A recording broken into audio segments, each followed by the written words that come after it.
Areca palm हे प्रदूषण कमी करणारे आणि ऑक्सिजनची पातळी वाढवणारे झाड आहेत. मात्र अनेकदा असे दिसते की नर्सरीतून आणलेले झाड सुरुवातीला कितीही निरोगी असले तरी काही काळानंतर त्याची पाने पिवळी पडतात, वाढ थांबते आणि शेवटी झाड मरते.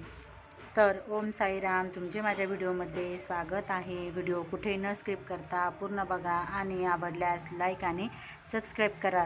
अरेका पाम हिरवेगार व योग्य वाढीसाठी काही लक्षात ठेवण्याच्या गोष्टी आज आपण बघणार आहोत. अरेका पामला जास्त पाणी लागत नाही. झाड घरात असेल तर आठवड्यातून 1-2 वेळा पाणी पुरेसे आहे. झाड घराबाहेर अर्ध सावलीत असेल तर माती कोरडी दिसल्यास 2-3 दिवसांनी पाणी द्या. कुंडीतील पाण्याचा निचरा योग्य असणे आवश्यक आहे. पाणी साचल्यास पाने वाळतात किंवा पिवळी पडतात आणि झाड खराब होते. हे झाड थेट कडक उन्हात ठेवू नका. सौम्य सूर्यप्रकाश किंवा अर्धसावली जागा योग्य आहेत. लागवडीसाठी मातीचे मिश्रण असे ठेवा: 50% साधी माती, 30% कंपोस्ट खत किंवा शेणखत, 10% वाळू आणि 10% कोकोपीट.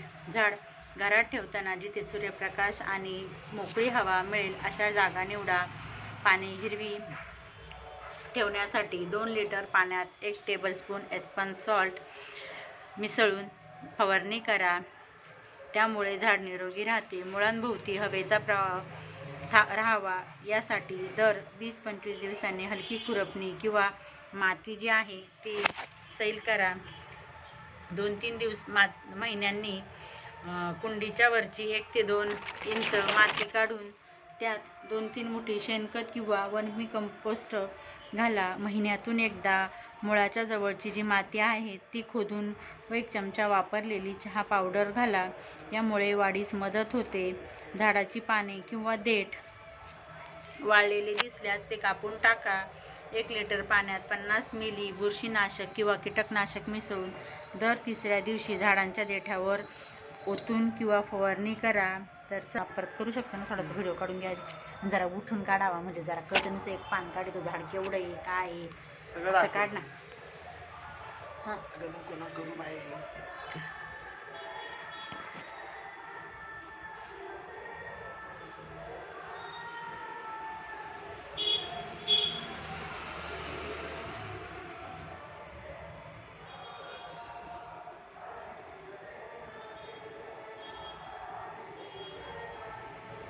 जरा पाणी आलं असं पाणी